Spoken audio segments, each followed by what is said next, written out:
Welcome back. आज हम शुरू कर रहे हैं हमारा सेकंड हाफ शेयर्स चैप्टर का।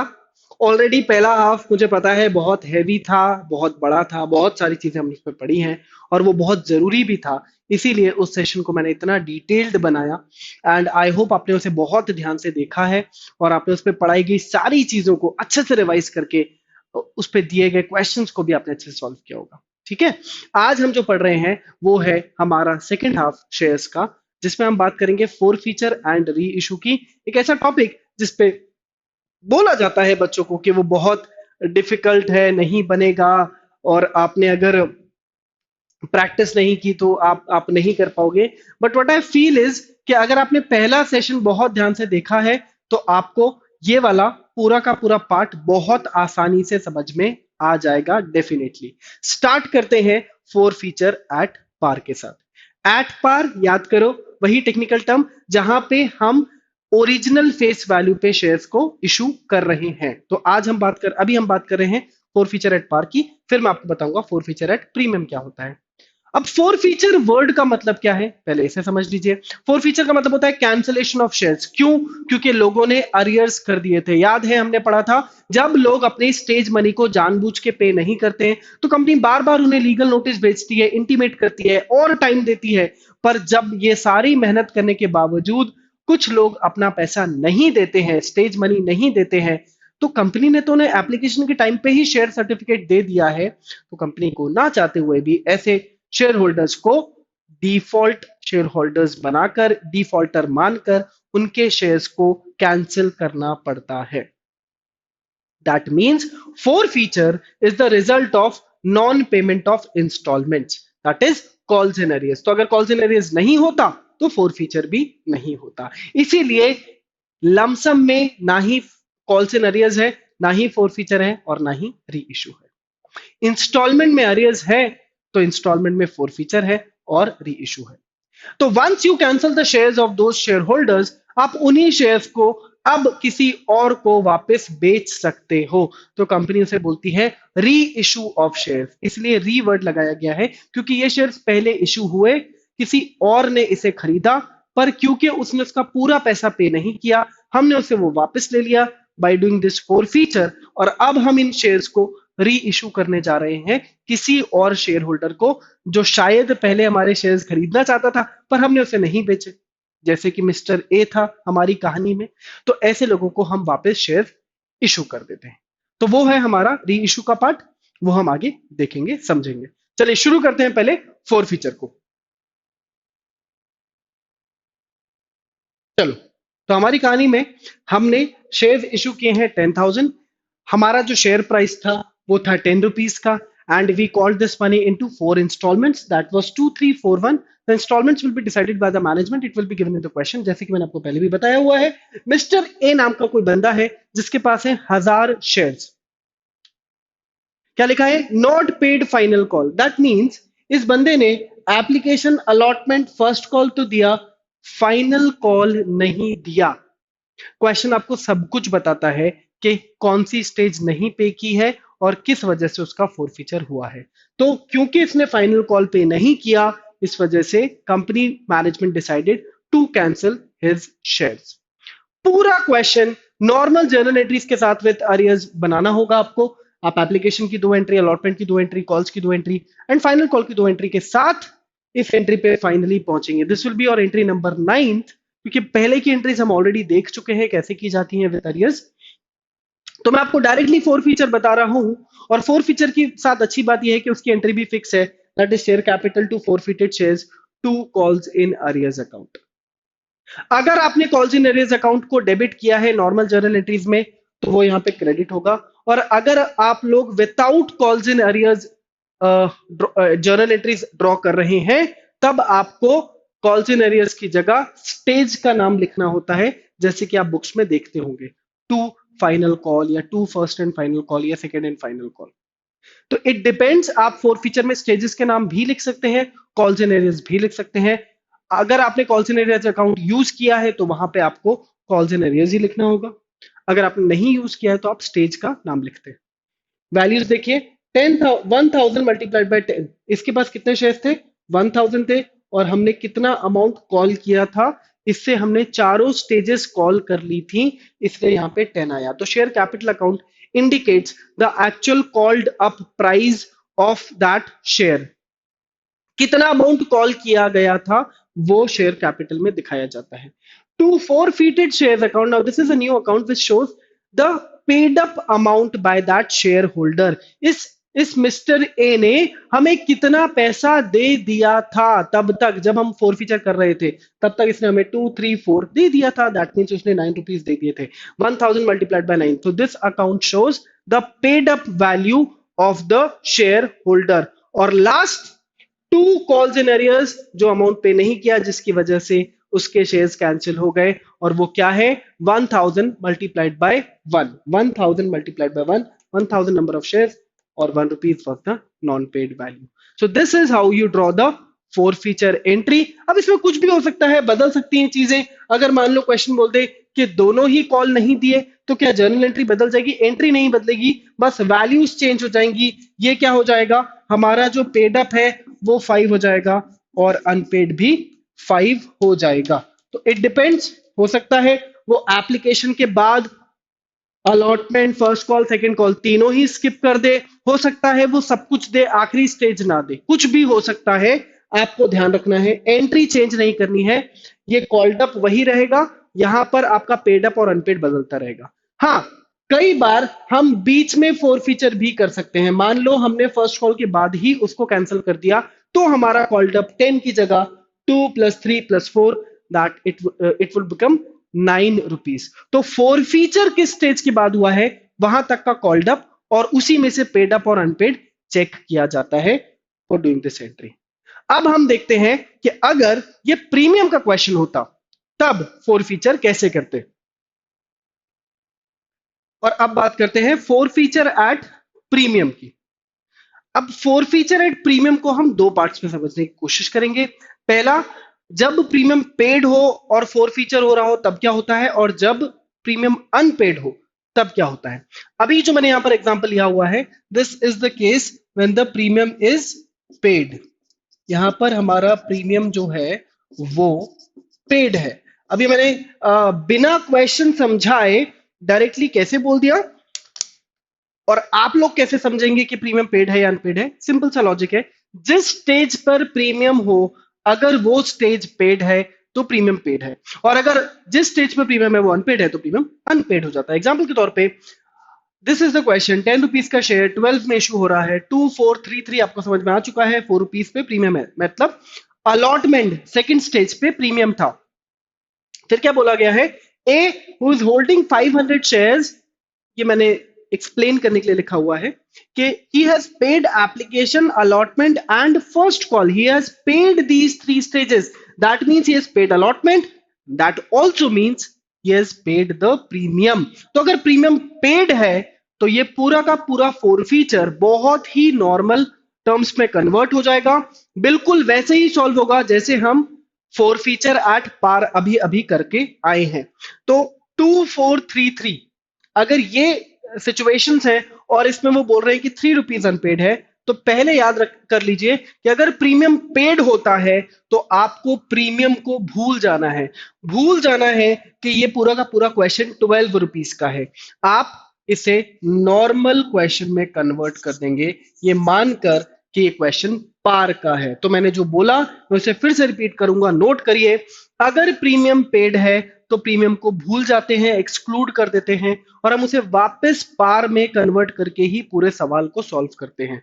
जर्नल एंट्री भी सेम रहेगी, capital to forfeited shares, to calls in arrears. Values कैसे निकालेंगे, 500 मल्टीप्लाइड बाय 10, क्योंकि हमने फाइनल कॉल के बाद फोर फीचर किया है, और पेड वैल्यू कितनी लेंगे, 500 मल्टीप्लाइड बाय 7 लेंगे, जबकि क्या एक्चुअल कितना है, एक्चुअल 7 नहीं है, एक्चुअल तो यहां पे 2 रुपीज और था, 9 रुपीज पेड है। पर जैसे कि मैंने बोला प्रीमियम पेड होता है तो प्रीमियम को नहीं दिखाते हैं। लॉजिक ये है, जो चीज पेड है तो उसे कैंसिल आउट करने का, रिवर्स करने का कोई लॉजिक नहीं है, और यहां पर 500 मल्टीप्लाइड बाय 3 कर दिया जाएगा। So this is how you need to do the forfeiture at the time of premium. अब अगर प्रीमियम अनपेड होगा तब क्या होगा, चलिए वो भी देख लेते हैं। अगर प्रीमियम अनपेड है तो थोड़ा सा चेंज है, और इसे ध्यान से समझिएगा, क्योंकि प्रीमियम के केसेस में अनपेड वाले केसेस ज्यादा आते हैं। तो अब हम देख रहे हैं प्रीमियम इज अनपेड, सिचुएशन पूरी की पूरी वही है, बस मैंने दो बदलाव कर दिए हैं कि अब इस पर्सन ने अलॉटमेंट एंड फर्स्ट कॉल नहीं दिया और हमने इसका right after first call four feature कर दिया है। दैट मीन्स जो सेकंड कॉल है, जो फाइनल कॉल है, वो कंपनी ने कॉल ही नहीं किया। तो इससे ये समझ में आ रहा है कि चूंकि अलॉटमेंट में प्रीमियम था और अलॉटमेंट अनपेड है, तो ये प्रीमियम अनपेड वाला केस होने वाला है। फोर फीचर की एंट्री में क्या चेंज आएगा वो देखिए। तो हमने पहले क्या डेबिट किया है, शेयर कैपिटल अकाउंट तो आपको डेबिट करना ही पड़ेगा। अब यहाँ पे securities premium reserve account debit हो गया है। हमने नॉर्मल क्वेश्चंस में देखा था कि जहां पे प्रीमियम मिलता है वहां पे प्रीमियम क्रेडिट हो रहा था, इसी वजह से रिवर्स करने के लिए जैसे हम कैपिटल को डेबिट कर रहे हैं वैसे ही हम प्रीमियम अकाउंट को भी डेबिट कर देते हैं। उसके बाद फोर फीचर और कॉल जेनरीज वहीं के वहीं है। कैलकुलेशंस पे ध्यान दीजिए, 500 और यहां पर 243, टोटल यहां पर कितना हो रहा है, टोटल हो रहा है 9 रुपीज। 9 रुपीज हमने कॉल किए थे, पर उस 9 में से he has only paid 2 rupees, he has not paid 7 rupees. तो इसको कैसे शो करते हैं वो ज्यादा इंपॉर्टेंट है। कैपिटल में आप 7 दिखाएंगे, 9 नहीं दिखाएंगे। वाई? बिकॉज जो 2 रुपीज है वो प्रीमियम का वैल्यू है, इसलिए प्रीमियम अलग से डेबिट होगा और कैपिटल का वैल्यू कैपिटल में ही रहेगा। इससे कंक्लूजन क्या है? कंक्लूजन है issue of shares at premium में प्रीमियम पेड हो, प्रीमियम अनपेड हो, कैपिटल अकाउंट में हमेशा ओरिजिनल वैल्यूज से ही कैलकुलेशंस किए जाने वाले हैं। आपको ओरिजिनल वैल्यूज को नहीं छेड़ना है। प्रीमियम अगर अनपेड होता है तो प्रीमियम अकाउंट अलग से डेबिट हो जाएगा, नहीं होता है तो हम प्रीमियम को वैसे भी हटा देते हैं। उसके बाद नीचे की दो एंट्रीज बिल्कुल वही है, सेम है। कितना पेड था 2 और कितना अनपेड था 7, तो हमने यहां पे दिखा दिया है। So this is how you need to do the journal entries in the case of premium is unpaid. ये है फोर फीचर। अब once you have done the forfeiture, आपको क्वेश्चन री इशू करने के लिए भी बोलता है। चलिए री इशू को भी हम समझते हैं विद प्रॉपर एग्जांपल्स।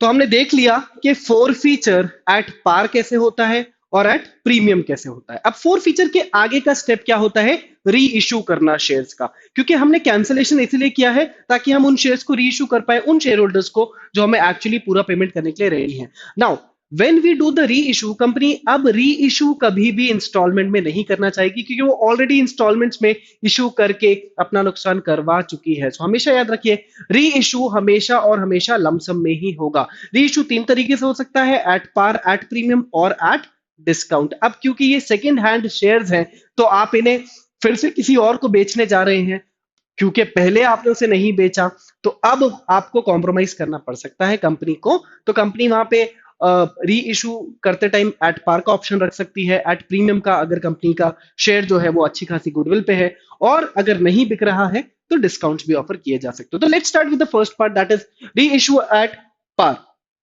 अब री इशू करने के लिए और समझने के लिए हमें एक फोर फीचर साथ में लेके चलना ही पड़ेगा। तो मैंने एग्जांपल के लिए 500 शेयर्स का फोर फीचर यहाँ पे किया हुआ है, जिसपे हमें 4 रुपए जो है वो मिल चुके थे और 6 रुपए नहीं मिले थे। For that we have forfeited the shares of that particular shareholder। तो टोटल अमाउंट कॉल्ड अप 5000 था, जिसमें से पेड अप 2000 था और अनपेड जो है वो 3000 था।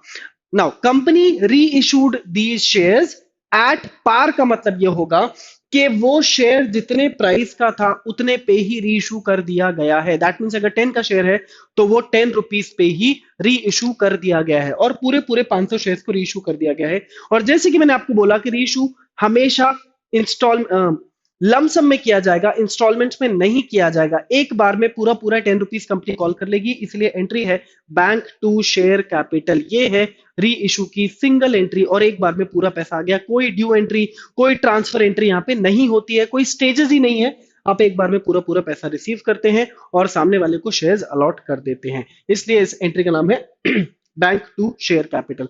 500 शेयर्स जो कैंसिल होकर रीइशू हो रहे हैं 10 रुपीज, क्योंकि 10 रुपीज का फेस वैल्यू था। यहां पर आगे इशू खत्म नहीं होता है, ध्यान रहे, जो फोरफीट हो चुके हैं शेयर्स, उस पर्टिकुलर पर्सन से आपने कुछ अमाउंट तो रिसीव किया ही था जो कि 2000 रुपीज है। अब आप उसके शेयर कैंसिल कर रहे हैं, दैट डजंट मीन्स कि आप उसका 2000 रुपए जो आपके पास रखा है, कंपनी के पास रखा है, वो वापस कर देंगे। नहीं, ऐसा नहीं होने वाला है। ये तो उस पर्टिकुलर शेयर होल्डर का फॉल्ट है कि उसने पेमेंट नहीं किया। तो कंपनीज एक्ट 2013 हमें ये परमिशन देती है, कंपनीज को ये राइट्स देती है कि वो फोरफिटेड शेयर्स अमाउंट को अपने पास होल्ड कर सकती हैं, अपने पास रख सकती हैं। They are not required to refund the value. और इस वजह से ये फोरफिटेड शेयर्स में रखा हुआ पैसा ट्रांसफर कर दिया जाता है after reissuing the shares into a reserve, जो हमने प्रोविजनल रिजर्व्स के नाम से 11th में पढ़ा हुआ है, कैपिटल रिजर्व में उसे शिफ्ट कर दिया जाता है, because this is a capital gain. और उस शिफ्टिंग की, उस ट्रांसफरिंग की एंट्री क्या है?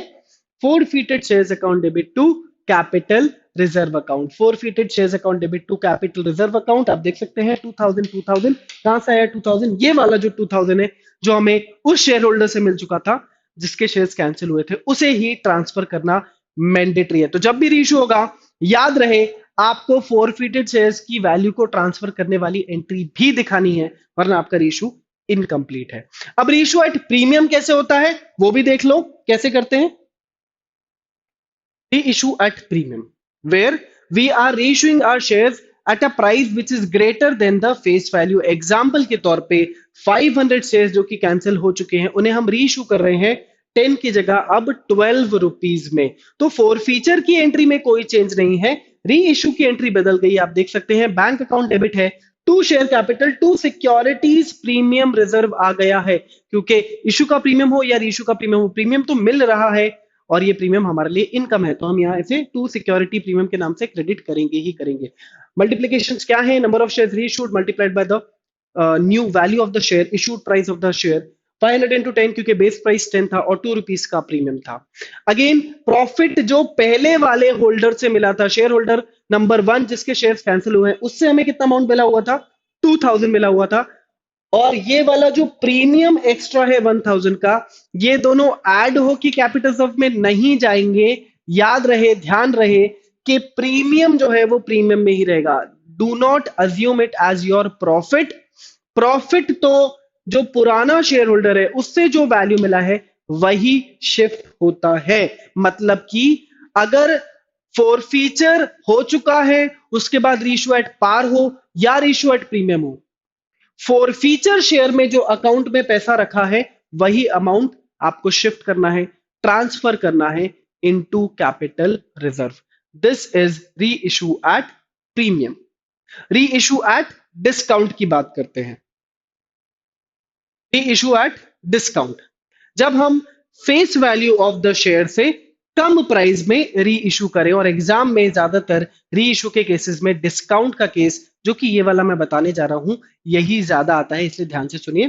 फोर फीचर वही है, 500 shares which were forfeited due to non payment of 6 rupees. तो ये पूरा पूरा पार्ट मैंने वहीं का वहीं रखा है, इसमें कोई चेंज नहीं किया है। री इशू में मैंने अजम्पशन लिया है कि अगर 10 रुपए का जो फेस वैल्यू का जो शेयर था उसको हमने 8 रुपए में 8 रुपीज में रीइशू कर दिया है, 8 रुपीज में रीइशू कर दिया है, तो ये रीइशू एट डिस्काउंट का केस बन गया है। And this is also possible, क्योंकि आप शेयर्स री इशू कर रहे हैं, फर्स्ट टाइम इशू नहीं कर रहे हैं, री इशू कर रहे हैं, तो रीइशू पे डिस्काउंट देना वैलिड है। तो रीइशू की डिस्काउंट की एंट्री क्या है वो ध्यान से देखिए। बैंक अकाउंट डेबिट है, फोरफिटेड शेयर्स अकाउंट यहां पर आ गया है डिस्काउंट की जगह, to share capital. Now why we have debited forfeited shares account instead of discount account? क्योंकि रीइशू के डिस्काउंट को हम डिस्काउंट अकाउंट नहीं बुलाते हैं। रीइशू का डिस्काउंट जो होता है वो एक्चुअली फोरफिटेड शेयर्स अकाउंट से ही एडजस्ट किया जाता है। दैट मींस कंपनीज एक्ट का ये इंस्ट्रक्शन है कि आपके पास पुराने वाले शेयर होल्डर से रिसीव हुआ मनी जितना भी है आप उतने तक का डिस्काउंट दे सकते हो, उससे ज्यादा का ऑफर नहीं कर सकते। इसके ऊपर थ्योरेटिकल क्वेश्चंस भी कई बार आते हैं। How much discount can be given at the time of reissue of shares? तो आप लिख सकते हैं कि जितना फोरफिटेड शेयर्स अकाउंट में अमाउंट हमें रिसीव हुआ है उससे ज्यादा डिस्काउंट ऑफर करना पॉसिबल नहीं है। So we have already receive 2000 rupees, इसमें से हम अप टू 2000 तक का, मैक्सिमम 2000 तक का डिस्काउंट दे सकते हैं। कम देना अलाउड है, ज्यादा देना अलाउड नहीं है। तो हमने देखा कि 10 का शेयर 8 में रीइश्यू हुआ, तो बैंक में आ गया 500 multiplied bye 8। Discount that is share forfeiture account और फोरफिटेड शेयर्स अकाउंट एक ही बात होती है। 500 मल्टीप्लाइड बाय 2 ये डिस्काउंट का प्राइस है, और 2 शेयर कैपिटल में 500 इंटू 10 जो नॉर्मल प्राइस था। तो आप देख सकते हैं यहाँ पे डिस्काउंट 100 रुपीज दिया गया।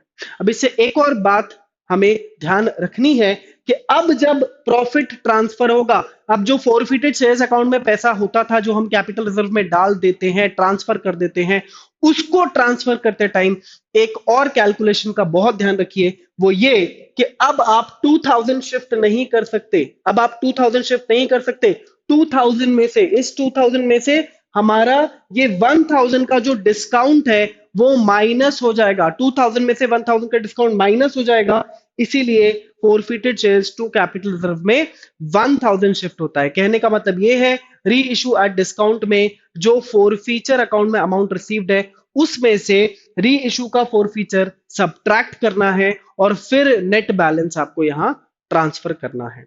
अगर आपने ये नहीं किया तो आपके मार्क्स अनफॉर्चुनेटली डिडक्ट हो जाएंगे। सो this is about forfeiture of shares and re issue of shares. But री इशू का एक और सिनेरियो पॉसिबल है, अगर हम पार्शियल शेयर्स री इशू करते हैं तो देखते हैं कि वो कैसे होता है। पार्शियल री इशू का मतलब है कि आपने जितने शेयर्स फोरफीट किए हैं आप उनमें से कुछ कम शेयर्स को री इशू कर रहे हैं। Now this can also happen, and ये पैटर्न भी सीबीएसई आपसे बहुत बार पूछता है। फुल लेंथ क्वेश्चंस में तो पार्शियल री इशू ही 10 में से 9 टाइम्स आता है, तो इसको भी समझ लीजिए ध्यान से। कहने का मतलब ये है कि आपने जैसे 500 शेयर्स फोरफीट किए, पर री इशू करते टाइम जो कस्टमर है, जो एप्लीकेंट है, वो बोल रहा है कि I don't need 500 shares, I want only 300 shares और एनी एक्स वैल्यू। तो अब फोरफिटेड शेयर्स ज्यादा हैं और रीइश्यू कम है, तो क्या बदलाव आएगा? क्या पार्शियल रीइश्यू भी पार प्रीमियम डिस्काउंट पे हो सकता है? बिल्कुल हो सकता है। जर्नल एंट्रीज भी सेम रहेंगी, सब कुछ सेम रहेगा, बस थोड़े से कैलकुलेशंस बदल जाएंगे। तो मैं यहाँ पे पार्शियल रीइश्यू विथ डिस्काउंट आपको डायरेक्टली बता देता हूं, जो एग्जाम में सबसे ज्यादा पूछा जाता है। तो 500 इंटू 10, 500 इंटू 4, 500 इंटू 6, ये हमारी फोर फीचर की वही पुरानी केस की एंट्री जो अभी तक मैं लेके चल रहा हूं। अब मैंने यहाँ पे चेंज कर दिया कि 300 शेयर रेशियो हो रहे हैं एट अ प्राइस ऑफ ₹8 जो कि 10 के थे। तो 10 रुपए का शेयर 8 में री इशू हुआ, मतलब री इशू एट डिस्काउंट का केस है। पर अब 500 शेयर्स नहीं, सिर्फ 300 शेयर्स री इशू हो रहे हैं। तो bank forfeited shares to share capital. Journal entry जैसे कि मैंने आपको बोला, री इशू की जर्नल एंट्री नहीं बदलेगी, चाहे full full number of shares reissue हो रहे हो या पार्शियल शेयर्स रीइश्यू हो रहे हो, कोई बदलाव नहीं है। बदलाव क्या है? मल्टीप्लीकेशन का। अब हम 500 की जगह 300 मल्टीप्लाइड बाय 8 करेंगे, क्योंकि नंबर ऑफ शेयर्स रीइश्यूड 300 है। ये 200 हो सकते थे, 275 हो सकते हैं, 250 हो सकते हैं, कुछ भी हो सकता है लेस देन 500। मल्टीप्लाइड बाय 8 क्योंकि इतना प्राइस हमें मिला, मल्टीप्लाइड बाय 2 क्योंकि डिस्काउंट का प्राइस है, और शेयर कैपिटल में 300 इंटू 10 चला गया। अब कैपिटल रिजर्व पे ध्यान दीजिए, बहुत ही सिंपल सी बात है, इसमें कोई कैलकुलेशंस नहीं करने हैं आपको, बहुत ज्यादा कोई दिमाग नहीं लगाना है, बहुत ही सिंपल है। अगर पार्शियल रेशियो का कैपिटल रिजर्व निकालना हो तो एक सिंपल सी ट्रिक फॉलो करना। आपको एक्चुअल फोरफिटेड शेयर्स पे पर शेयर वैल्यू कितना मिला था, आपको फोरफीचर करते टाइम पर शेयर प्राइस कितना मिला था। अगर 500 पे 4 मिला था तो एक शेयर पे भी ₹4 मिला होगा। मतलब ये कि जब फोरफीचर हुआ था तब हमें एक शेयर पे उस पर्टिकुलर पर्सन ने कितना अमाउंट दिया था, पर शेयर वैल्यू आपको कितना मिला था। क्लियरली विजिबल है ₹4, इसलिए मैंने यहां पे लिखा था। अब अगर इस 4 में से ₹2 का डिस्काउंट जा चुका है तो कितना बचेगा? ₹2। 4 मिला जिसमें से ₹2 का नुकसान हो गया, तो पर शेयर वैल्यू हमारे पास कितना बचा? ₹2 बचा। और कितने शेयर रीइश्यू हुए? 300 हुए।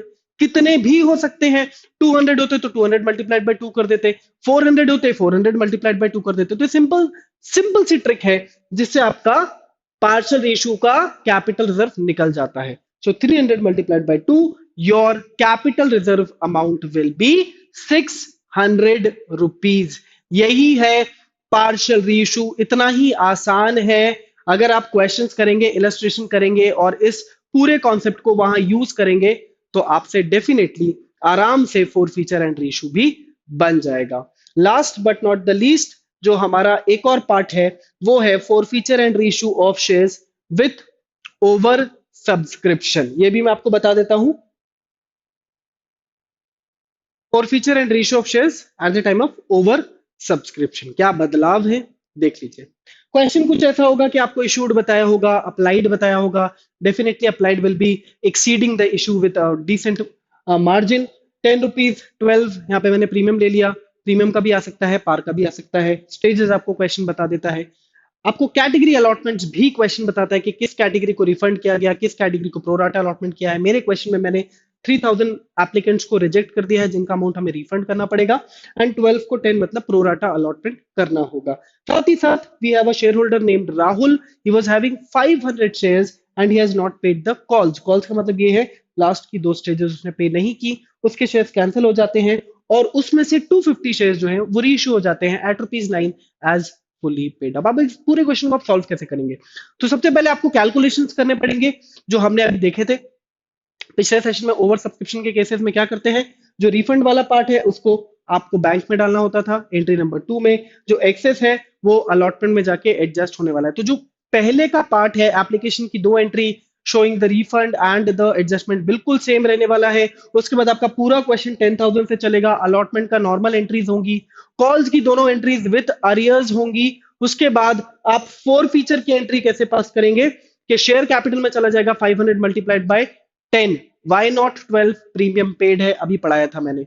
तो प्रीमियम पेड है तो प्रीमियम को भूल जाओ, 500 मल्टीप्लाइड बाय 10 आपका शेयर कैपिटल हो जाएगा।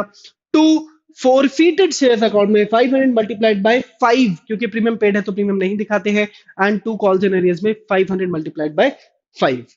इसके बाद जब आप रीइश्यू करेंगे bank forfeited shares to share capital, why because 9 as fully paid up है, मतलब 10 रुपए का शेयर 9 में आ रहा है, मतलब ये रीइश्यू एट डिस्काउंट का क्वेश्चन है। तो bank forfeited shares to share capital, bank में 250 मल्टीप्लाइड बाय 9, फोरफीटेड शेयर्स में 250 मल्टीप्लाइड बाय 1 और कैपिटल में 250 मल्टीप्लाइड बाय 10 चला जाएगा। कैपिटल रिजर्व में आप कितना अमाउंट लेके जाएंगे वो भी आप मुझसे वर्बली पूछ सुन सकते हैं कि भाई 500 पे अगर 5 रुपीज पे किया है तो एक शेयर पे भी तो 5 ही पे किया होगा, उस 5 में से री इशू का डिस्काउंट कितना चला गया, 1 रुपए चला गया। So we are left with 4 rupees, 250 multiplied by 4, 1000 रुपए से कैपिटल रिजर्व जो है वो क्रेडिट किया जाएगा। तो इस तरीके के over subscription full length questions की आप खूब सारी प्रैक्टिस कर सकते हैं। लास्ट, इस चैप्टर के अंदर क्या क्या सबसे ज्यादा इंपॉर्टेंट पार्ट्स हैं जो आपको बहुत ध्यान से कवर करने हैं जिससे आपके ज्यादा नंबर्स आ पाए। तो सबसे ज्यादा तो आप फोकस करिए अदर देन कैश वाले पार्ट पे, जहां पे आपको 3 मार्क्स 4 मार्क के क्वेश्चंस मिलेंगे। बैलेंस शीट के क्वेश्चंस भी देखिए, जरूर से देखिए, कम से कम 10 से 15 इलस्ट्रेशंस बैलेंस शीट के बनाइए, कम से कम इशू अदर देन कैश के 15 से 20 क्वेश्चंस बनाइए। और लास्ट, ओवर सब्सक्रिप्शन जो फुल लेंथ क्वेश्चंस होते हैं with multiple categories, multiple share holders getting forfeited and the partial reissue types questions. तो अगर आपने ओवर सब्सक्रिप्शन विद 4 फीचर के कम से कम 25-30 क्वेश्चंस बना लिए for them who are looking just to pass, उनके लिए, और जो 80 में से 80 नंबर लाना चाहते हैं उनसे तो मेरी रिक्वेस्ट यही रहती है हमेशा से कि आपको तो एक भी वर्ड नहीं छोड़ना, आपको तो पूरा पढ़ना है।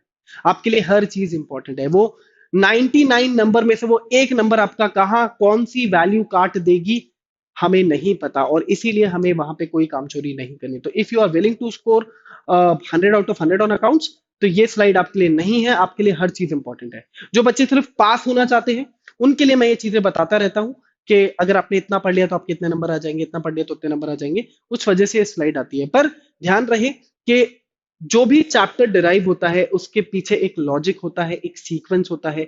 जानबूझकर आपको इशू में लमसम पहले पढ़ाया गया, उसके बाद इंस्टॉलमेंट, अदर देन कैश, जो भी सीक्वेंस अरेंज होती हैं बुक्स में उसके पीछे लॉजिक्स हैं। तो अगर आप चैप्टर को डायरेक्टली कुछ कुछ पार्ट्स को स्किप करके डायरेक्टली मेन पार्ट्स पे आ जाते हैं और फिर आपसे वो चीजें नहीं बनती है, तो उसके पीछे यही रीजन है कि आपने चैप्टर का वो प्रोसेस फॉलो नहीं किया, वो लर्निंग का प्रोसेस ब्रेक कर दिया, वो स्टेप 1 स्टेप 2 स्टेप 3 आप स्किप करके डायरेक्टली स्टेप 4 पर आ रहे हैं, इसी वजह से आप स्ट्रगल कर रहे हैं। तो अगर आपको शेयर्स डिफिकल्ट लगता है तो आपको ये चीज क्लियरली समझ लेनी चाहिए कि आपका स्टेप 1 से लेके स्टेप 3 मिसिंग है, इसीलिए आप स्टेप 4 में स्ट्रगल कर रहे हैं। स्टेप 1 2 3 क्या है? Understanding the theory, understanding the basics and going through the chapter very thoroughly. जितनी ज्यादा काम चोरी करोगे उतना ज्यादा नुकसान होगा। अभी तो लग रहा होगा कि बन रहा है, थोड़े बहुत क्वेश्चंस इन मेरे इन सेशंस को देखकर आप बना भी लोगे, पर एग्जाम में स्ट्रगल करोगे अगर आप अपने बेसिक्स को छोड़ रहे हो, फंडामेंटल्स को छोड़ रहे हो। So don't do that, not even for accounts, not for every subject. Her subject का एक प्रोसेस है, उस प्रोसेस को फॉलो करते हुए ही पढ़े, ऐसी मेरी आपसे रिक्वेस्ट है। अब मिलते हैं नेक्स्ट चैप्टर के साथ।